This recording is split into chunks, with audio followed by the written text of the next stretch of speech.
My name is Charlotte Hayes. I'm 34 years old.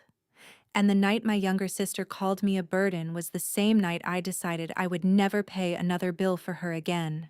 It happened at her 26th birthday party, in our parents' backyard in suburban Ohio, under strings of warm yellow lights that made everything look softer than it really was. There were about 30 people there, cousins, neighbors, a few of her co-workers from the marketing firm she loved to brag about. Music played through rented speakers. A catered table sat under a white tent. Everything looked like success. Everything except me. I stood near the drinks table, holding a plastic cup of sparkling water because I had driven 2 hours after work to be there. I was still in my navy blazer and pencil skirt, my hair tied back too tightly, the way I wore it when I needed to stay composed. I had come straight from a 12-hour shift at the hospital's administrative office. No one asked about my day. They never did. The cake came out just after sunset. Everyone gathered around my sister, Olivia, glowing in a fitted red dress. Her hair curled perfectly around her shoulders. She looked radiant, confident, effortless. She blew out the candles while everyone cheered. Then, laughing, she raised her glass for a toast. "I just want to thank everyone for coming," she said, her voice bright and theatrical. "Mom and Dad, obviously. You've always supported me." Applause. And to my big sister, Charlotte, she turned toward me, grinning. "Thanks for always being, well, around." A few polite chuckles. Then she added, louder, "Even if you are the family burden." Laughter. Real laughter. It wasn't nervous. It wasn't confused. It was amused. I felt it physically, like someone had pressed a thumb into a bruise I didn't know was still tender. My face stayed still. I didn't give her the satisfaction of a reaction. Years of practice had made me good at that. Olivia laughed too, waving her hand as if she'd said something harmless. I mean, she's always stressing about something. Bills, work, responsibilities. We joke that she carries the whole world on her shoulders. Lighten up. Char? More laughter. I looked around. My mother was smiling, though it wavered slightly when she met my eyes. My father looked down at his drink. My aunt whispered something to her husband. No one corrected her. No one said, "That's not true." Burden. It was such an easy word to throw around. Casual. Funny. But I knew exactly what it meant in our family. Burden was the child who never complained.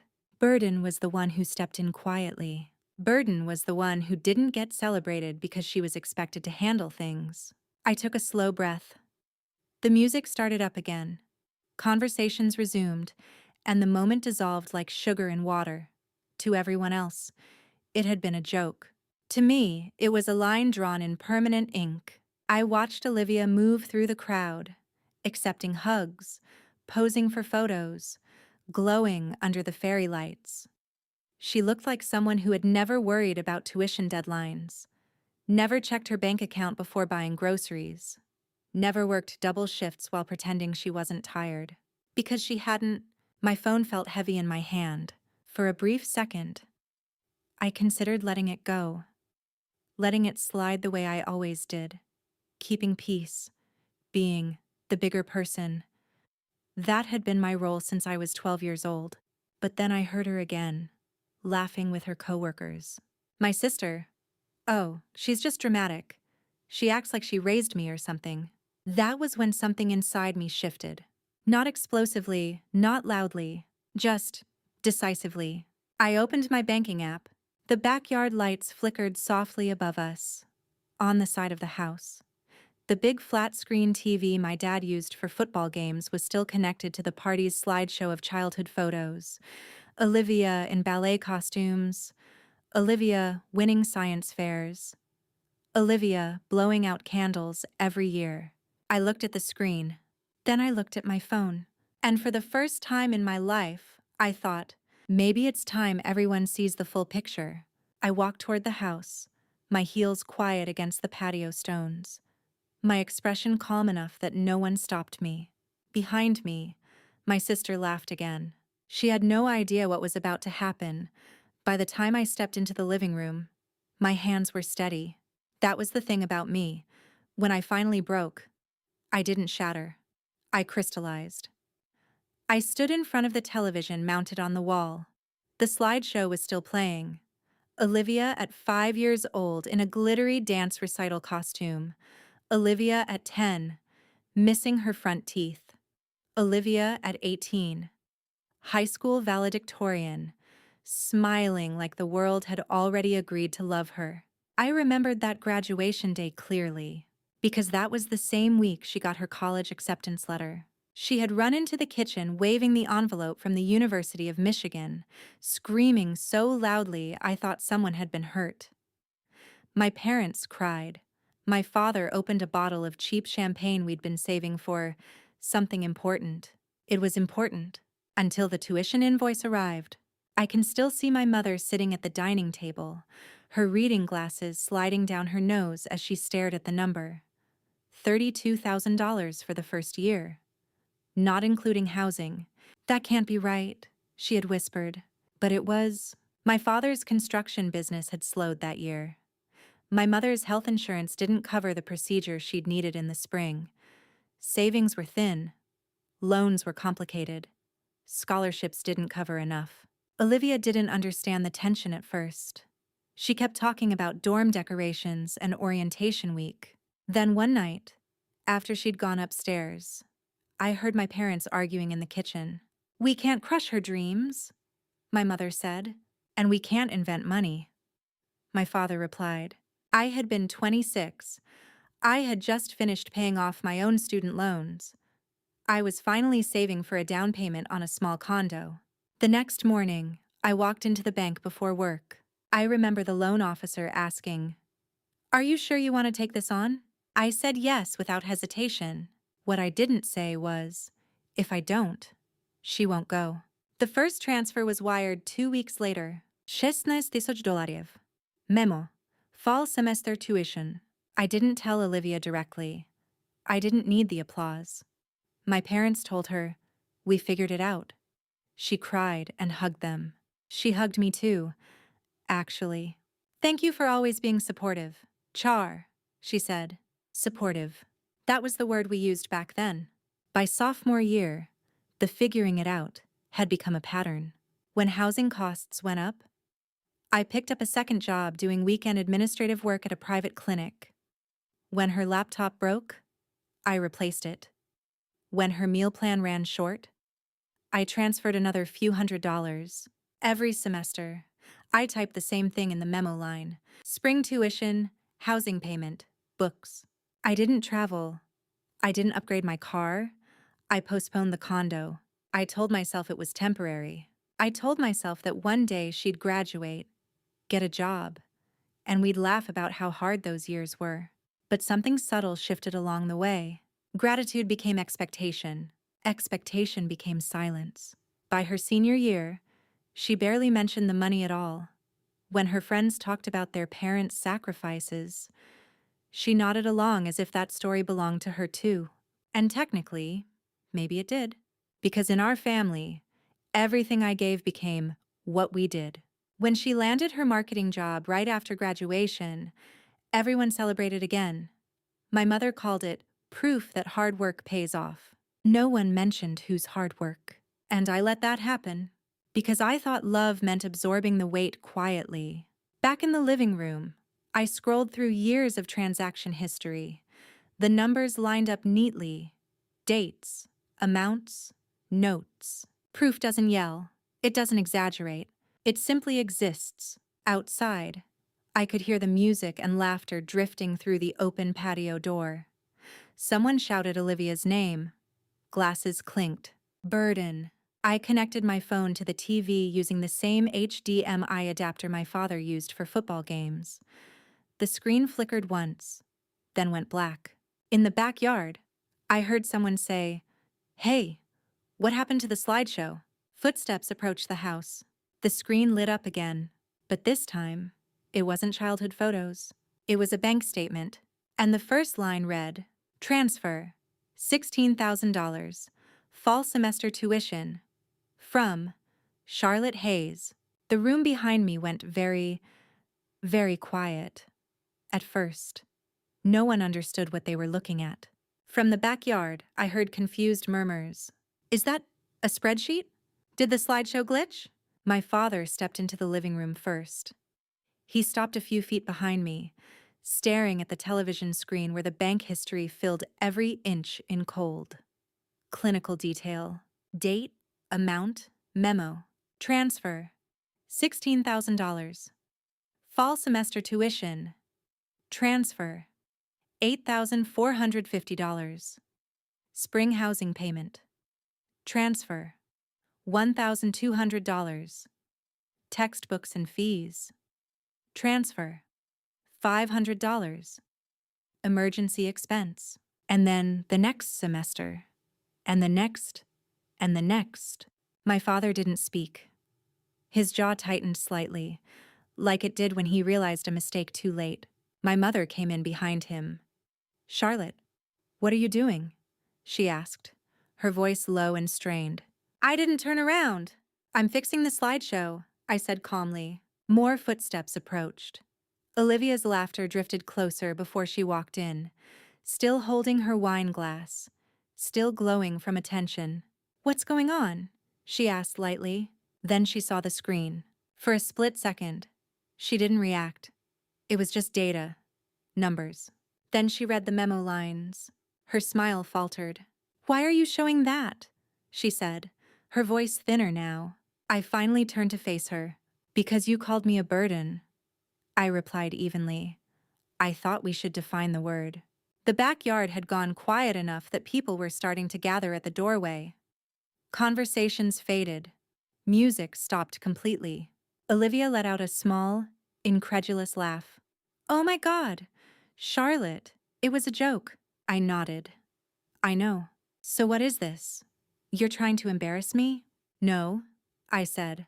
"I'm correcting you." She set her wine glass down on the counter a little too hard. "You didn't have to do any of that. Mom and Dad handled my tuition." There it was. The version of the story she had always believed. I looked at my parents. Neither of them spoke. "Did they?"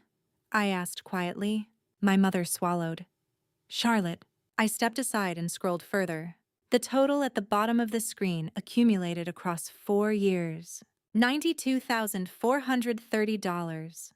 A number that represented weekend shifts, missed vacations, a condo I never bought, relationships I let dissolve because I was always too tired to fight for them. Olivia stared at it. "That's not," she started, but the sentence collapsed before it formed. I could see it happening in her mind. The recalibration. The quiet panic of realizing a foundation you stood on wasn't built by who you thought. "You never said anything," she whispered. "You never asked," I replied. Silence filled the room in a way that felt heavier than shouting. And that was when I understood something clearly for the first time. This hadn't started at the birthday party. This was years in the making. Olivia had always been the bright one, the charming one, the one who needed protecting. When she forgot homework, someone reminded her. When she missed a deadline, someone fixed it. When she dreamed too big, someone paid the difference. And that someone had been me, not because anyone forced me, but because from the time we were children, I was told I was stronger, more responsible, the one who could handle it. Strong, in our family, meant silent. Responsible meant invisible. I looked at Olivia now, 26, successful, admired, and I realized she genuinely believed she had climbed on her own, not out of cruelty, but because no one had ever told her the full truth. "You built your career on stability," I said quietly. "You never had to wonder if the tuition would clear. You never had to choose between groceries and books. You never had to carry that stress." She shook her head. "That's not fair." I almost smiled. Exactly. The word landed harder than any accusation. Behind her, I saw our relatives exchanging glances. I saw my aunt's expression shift from curiosity to discomfort. I saw my father close his eyes briefly, like he wished he could rewind the evening. Olivia's voice trembled now. So what? You want applause? You want me to get on my knees and thank you? I held her gaze. No, I said softly. I just don't want to be called a burden for holding up the roof. The room felt fragile, like glass stretched too thin. And I knew this wasn't over, because humiliation doesn't dissolve quietly. It fights back. Olivia's face flushed deep red, the kind that crept from her neck to her cheeks when she felt cornered. This is insane, she said, her voice rising. You're hijacking my birthday over something you chose to do. There it was again. Chose. As if sacrifice existed in a vacuum. As if stepping in when your family is drowning is just a hobby you pick up on weekends. I did choose to do it, I said calmly. Because someone had to. My mother stepped forward then, her tone sharp with warning. Charlotte, that's enough. This isn't the time. I looked at her. When would have been the time? Mom? When she called me a burden in front of 30 people? Or when she said I act like I raised her? Olivia's eyes flickered. She hadn't expected me to hear that. The relatives were fully inside the house now. The party had dissolved into an audience. My father cleared his throat. We were going to pay you back, he muttered weakly. I turned to him. With what? He didn't answer, because we both knew the truth. There had never been a repayment plan. There had only been relief. Relief that I stepped in. Relief that I didn't complain. Relief that the responsible one handled it. Olivia crossed her arms tightly over her chest, a defensive posture I recognized from childhood. You're acting like I forced you, she snapped. You never told me it was all you. You never wanted to know, I replied. That hit harder. Her mouth opened, then closed. I walked closer to the TV and scrolled further down, showing the timestamps. Transfers at 11:47 p.m. Transfers at 5:12 a.m. Payments made hours after I'd finished double shifts. I worked Saturdays at the clinic for 3 years, I said, my voice steady but no longer soft. I skipped vacations. I postponed buying a home. I ended a relationship because I couldn't afford to move in with him and keep covering your expenses. A few gasps escaped from the doorway. Olivia's expression shifted from anger to something more complicated. Not quite guilt. Not quite understanding. You should have told me, she whispered. I felt something inside me tighten. I shouldn't have had to. Silence again. And then my mother said the thing that finally snapped whatever restraint I had left. Family helps family. Charlotte, you don't throw it in their face. I stared at her. Family helps family, yes. But family also doesn't rewrite history. I didn't throw it in her face, I said quietly. She did. When she called me a burden, Olivia shook her head violently. It was a joke. A joke is funny, I replied. Explain the punchline. No one moved. No one laughed. The weight in the room was unbearable now. Not because of the money, but because the illusion was collapsing. Olivia had always been the golden success story, the talented one who made it, the proof that our family did things right. But the truth was less glamorous. She hadn't climbed alone. She'd been carried, and the person who carried her had just put the weight down. I reached for the remote and muted the screen, leaving the total visible at the bottom. $92,430. I don't want applause, I said, my voice calmer than I felt. I don't want repayment. I don't even want to thank you. I looked directly at Olivia, but I will not be reduced to a burden in a story I financed. The words hung in the air, and for the first time since we were children, my sister looked small, not because of the money, but because she realized something far more painful. The version of herself she proudly told the world, the self-made success, was incomplete. And she didn't know who she was without that story. Her voice came out softer now. So what are you saying? I took a breath. I'm saying, I replied, that from this point forward, I'm done carrying what no one acknowledges. My father looked up sharply. Charlotte, but I wasn't finished. Because this wasn't just about the past. It was about what happened next. And what happened next was going to hurt. What do you mean you're done? Olivia asked. Her voice no longer sharp but unsteady. I looked around the room, at the relatives pretending not to listen, at my mother gripping the edge of the kitchen counter, at my father standing stiffly like he was bracing for impact. I mean, I said carefully, that the emergency transfers stop, the safety net stops, the silent fixes stop. Olivia blinked. I don't need your money anymore. The irony almost made me smile. Last month, I said evenly, you called me because your rent increased and you were short $1,200. 2 months before that, I paid your credit card minimum because you forgot about your student loan auto draft. 3 weeks ago, I covered Mom's medication when Dad's business account overdrafted. I let that settle. I'm not just talking about college. Her face went pale, because now everyone in that room understood something they hadn't before. The support hadn't ended at graduation. It had simply evolved. My mother looked at me, stunned. Charlotte, you never said, you never asked, I repeated. Olivia ran a hand through her hair, pacing once across the living room. So what? You're keeping score now? You're tracking everything like some kind of accountant of favors? Her voice cracked on the last word. I shook my head slowly. No, I'm closing an account. That landed. My father finally stepped forward. This is a family matter. It doesn't need to be public. I looked at him steadily. It became public when I was publicly labeled a burden. No one argued with that. Olivia's eyes filled. Not with dramatic tears, but with the quiet panic of someone realizing their stability isn't as solid as they thought. You're overreacting, she whispered. This is extreme. No, I said softly. Extreme was working 14 days straight so your tuition cleared before the deadline. Extreme was pretending I wasn't exhausted because I didn't want you to feel guilty.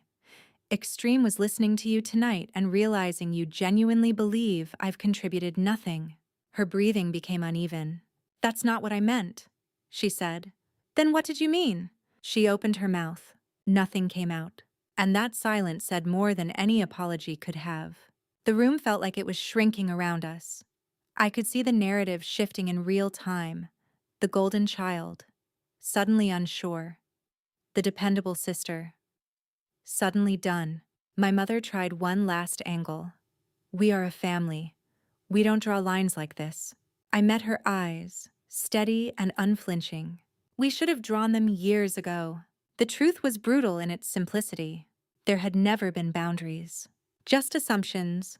Assumptions that I would always step in, always absorb the stress, always be the quiet solution. Olivia wiped under her eyes angrily. So that's it? You're just cutting me off? I'm stepping back, I corrected.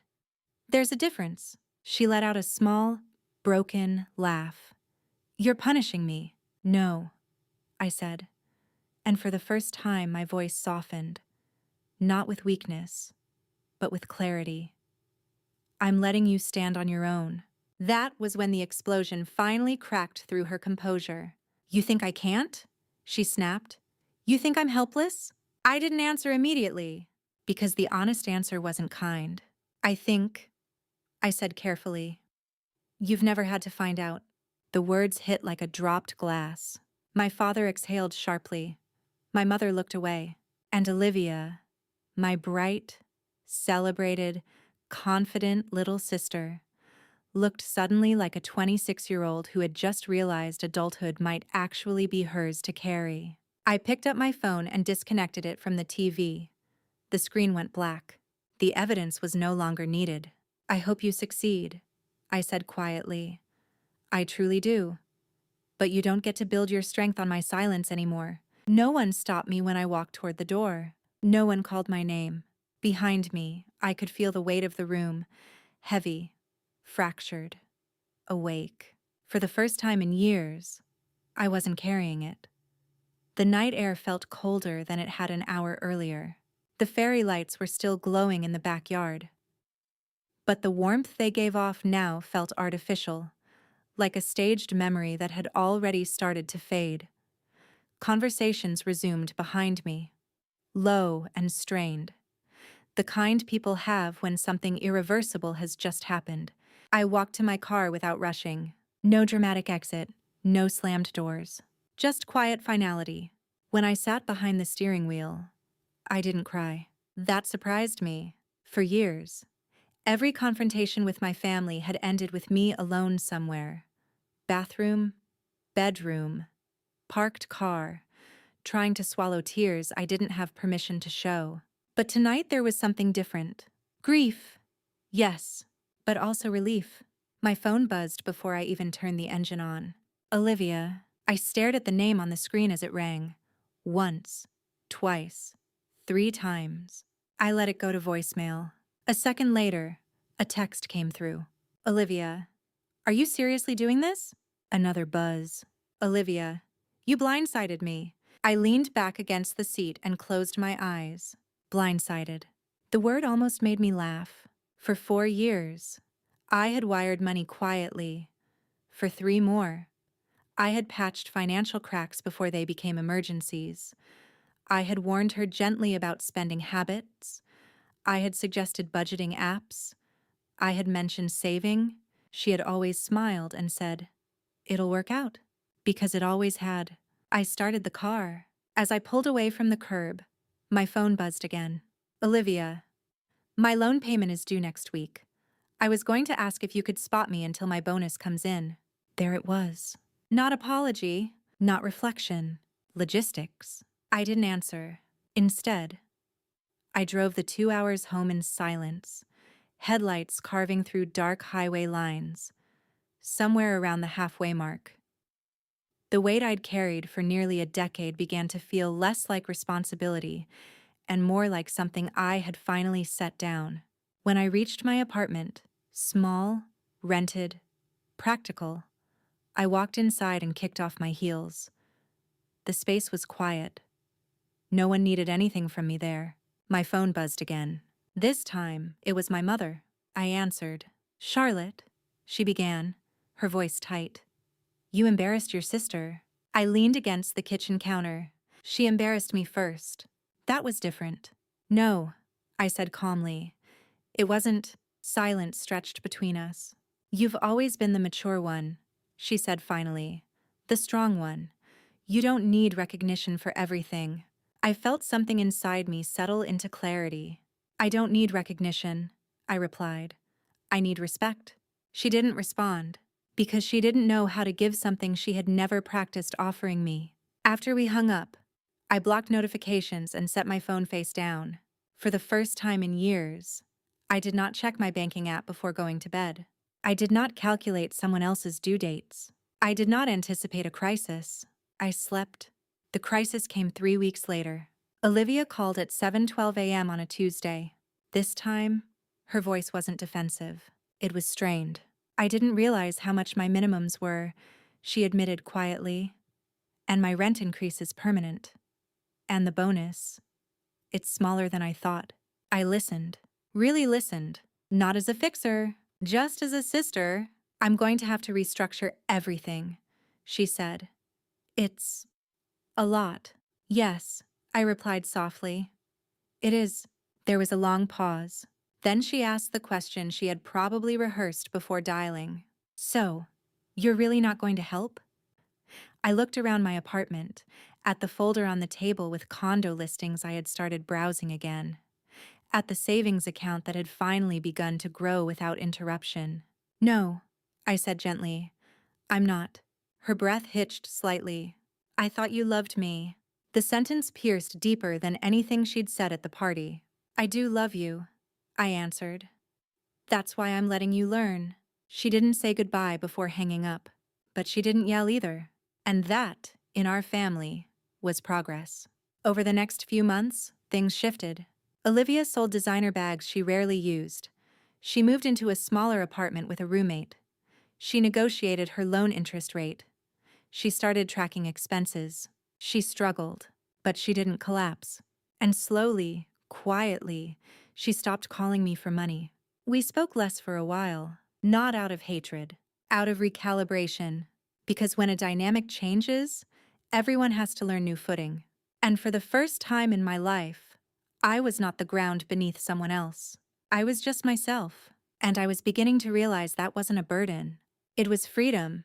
When I sat down across from Olivia, she didn't waste time pretending everything was normal. She looked at me directly and said, "I was wrong." Not defensive, not dramatic, just honest. For a second, I didn't know what to do with that. 6 months earlier, those words would have felt like victory. Now, they felt heavier, more complicated. "I didn't understand," she continued. "Not just about the money, about what you were carrying." I stayed quiet, because apologies reveal themselves in what comes next. "I thought you were intense," she admitted, giving a small, embarrassed smile. "Always stressed, always worried. I used to tell my friends you just liked control." That stung, but it wasn't surprising. And then," she said softly, "when you stopped stepping in, I realized I had never actually handled anything alone." She told me about the panic she felt the first month she had to choose between eating out with coworkers or making her loan payment on time. About the humiliation of selling things she once considered normal purchases. About the shame of calling the bank herself instead of assuming someone would fix it. "I kept waiting for you to rescue me," she said. "And you didn't." "No," I agreed. She nodded. "And I hated you for it. I appreciated the honesty more than a polished apology. But I needed it," she finished. That was the moment I knew something had actually changed. Not because she was grateful, but because she understood. "I never wanted to control you," I said quietly. "I just didn't want you to fall."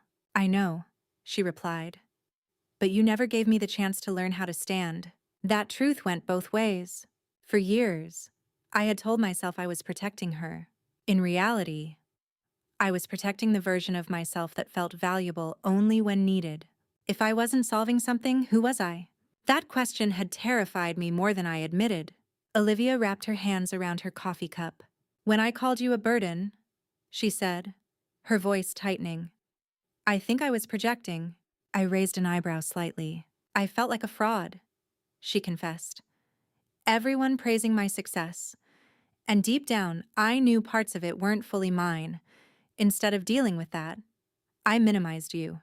That hurt more than the joke itself, because it meant she had known, at least partially. But I didn't let bitterness take over. "I don't need you to carry guilt," I said. "I just need you to carry your own life." She nodded slowly. "I am," she said. "It's harder, but it's mine." We sat in silence for a moment, not uncomfortable, just reflective. "I can't repay you $92,000, she said eventually. "I don't want you to," I replied. "Then what do you want?" The answer came easily now. Equality, not admiration, not repayment, not public gratitude, just balance. She reached across the table hesitantly, and after a second, I let her squeeze my hand. "I'm proud of you," she said. For the first time in my life, it didn't feel hollow, because now she understood the weight behind it. A year later, I signed the papers for my condo. Small, bright, mine.